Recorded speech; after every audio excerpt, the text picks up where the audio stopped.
साल 2005 वक्त था बिहार विधानसभा चुनाव का। चुनाव तो हो गए थे, लेकिन राज्य में लग गया था राष्ट्रपति शासन। कारण 2005 से पहले 15 सालों से सत्ता में काबिज लालू की पार्टी को 2005 के चुनाव में बहुमत ही नहीं मिला था। किसी दूसरी पार्टी को भी बहुमत नहीं मिलने पर बिहार में राष्ट्रपति शासन लागू कर दिया गया था। फिर जब नवंबर में दोबारा चुनाव हुए तो जेडीयू और बीजेपी ने मिलकर सरकार बनाई। अब आपके मन में ये सवाल उठ रहा होगा कि आज मैं आपको ये सब क्यों बता रही हूँ। तो बात यह है कि बिहार में इस समय विधानसभा चुनाव को लेकर सभी पार्टियां लगी हुई हैं और एक बार फिर ऐसा लग रहा है कि किसी भी पार्टी को पूर्ण बहुमत शायद ही मिल पाए। और तो और गठबंधन की उम्मीद भी कम ही है। साथ ही नीतीश और लालू जैसे चेहरे धुंधले होते जा रहे हैं। और ये सब हम नहीं कह रहे, बल्कि आंकड़े बताते हैं। तो क्या बिहार में फिर से राष्ट्रपति शासन लग सकता है? इस वीडियो में सब जानेंगे। सबसे पहले बात करेंगे सी वोटर सर्वे की, जिसमें सीएम के तौर पर सबसे पसंदीदा चेहरे पर लोगों ने वोट दिया है।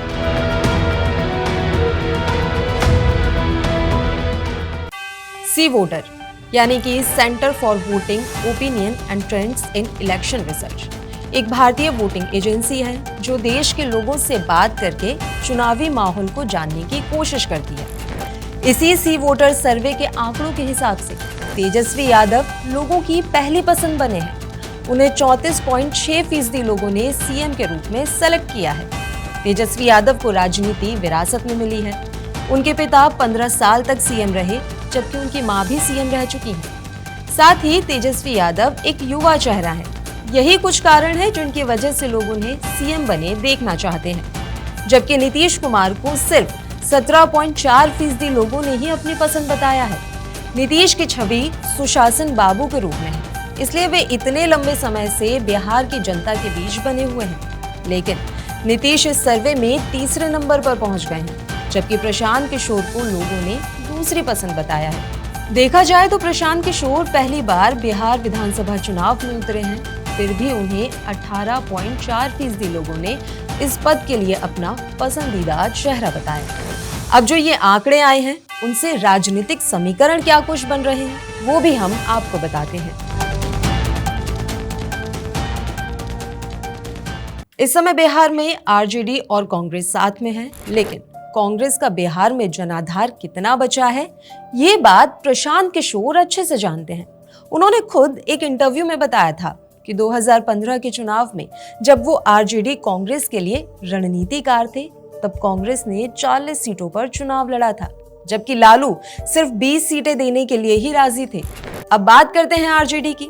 आरजेडी खेल कर सकती थी, लेकिन प्रशांत किशोर जिस तेजी से बिहार में अपनी पकड़ मजबूत करते जा रहे हैं, वो जाहिर है कि आरजेडी को नुकसान पहुंचाएंगे ही पहुंचाएंगे। आरजेडी के वोट कटकर पीके की पार्टी जनसुराज को मिल सकते हैं। फिर बारी आती है नीतीश कुमार की जेडीयू की। अब बात यह है कि नीतीश इतनी बार पाला बदल चुके हैं, साथ ही उनकी बातें और हरकतें भी समझ से परे होती जा रही हैं। रोजगार और लॉ एंड ऑर्डर के नाम पर सब जीरो रहा और अब तो उनकी मानसिक स्थिति को लेकर भी सवाल उठने लगे हैं, जिस वजह से लोगों का उनसे और उनकी पार्टी पर से भरोसा उठता जा रहा है। यही वजह है कि उनकी लोकप्रियता भी दिन ब दिन घटती जा रही है। जेडीयू और बीजेपी साथ में है, लेकिन कब तक ये भी नहीं कहा जा सकता। बीजेपी अकेले अपने दम पर बिहार चुनाव जीत जाए, ये फिलहाल तो मुमकिन सा नहीं दिख रहा है। वजह है बिहार में बीजेपी का कोई लोकप्रिय चेहरा नहीं होना। तो इस तरह से देखा जाए तो सभी प्रमुख दल अभी अपने अकेले के दम पर चुनाव जीतने की हालत में दिख नहीं रहे हैं। अब सवाल ये है कि क्या प्रशांत किशोर को किसी का साथ मिल जाए तो नैया पार लग जाएगी। ये बात आप सभी ने सुनी होगी कि राजनीति में कोई किसी का परमानेंट दोस्त या दुश्मन नहीं होता। वैसे तो प्रशांत किशोर लालू के भ्रष्टाचार और नीतीश के जंगल राज के नाम पर ही लोगों के बीच में जाकर अपने लिए वोट इकट्ठा करते दिख रहे हैं। बीजेपी के खिलाफ तो वो काफी पहले से ही थे, तो बीजेपी के साथ जाने का तो सवाल बिल्कुल पैदा नहीं होता। तो उनका साथ किसी पार्टी को मिल जाए, ऐसा होता तो दिख नहीं रहा है। लेकिन फिर भी अगर इनमें से कोई पार्टी चुनाव के बाद उन्हें अपने साथ लाने में कामयाब होती है, तो पीके इस बार किंग मेकर बन सकते हैं। अब इन पार्टियों के अलावा भी बिहार में छोटे छोटे दल हैं, वो कितना प्रभाव डालेंगे ये भी जान लेते हैं। बिहार में आरजेडी के नेतृत्व में 7 दल हैं। RJD, Congress, CPI-ML, CPI, CPM, विकासशील इंसान पार्टी और आरएलजेपी। यहाँ वाम दलों के 15 विधायक हैं, लेकिन बात यह है कि इनका असर पूरे बिहार में नहीं है, लेकिन जहां भी मौजूदगी है वहां ठीक ठाक है।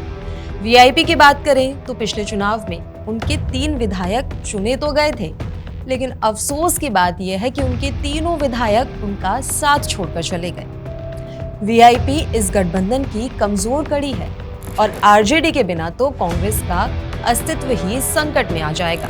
अब बात करें एनडीए की, तो एनडीए में जेडीयू, एलजेपी, एचएएम और आरएलएसपी है। जेडीयू और बीजेपी को छोड़कर बाकी बची हुई पार्टियों का पूरे बिहार पर उतना खास असर नहीं है कि चुनाव बदलने की ताकत रखते हो। तो अभी के हालात देखे जाएं तो किसी भी पार्टी को अकेले पूर्ण बहुमत मिलता हुआ सा नहीं दिख रहा है, तो कांटे की जंग हो सकती है। तो फिर जहां से हमने ये सब शुरू किया था, बात वहीं आ जाती है कि अगर किसी भी पार्टी को बहुमत नहीं मिला तो क्या बिहार एक बार फिर राष्ट्रपति शासन से गुजरेगा? आपको क्या लगता है, हमें कमेंट करके बताइए और इसी तरह की और भी वीडियोस को देखने के लिए लिट्टी चोखा को सब्सक्राइब कीजिए।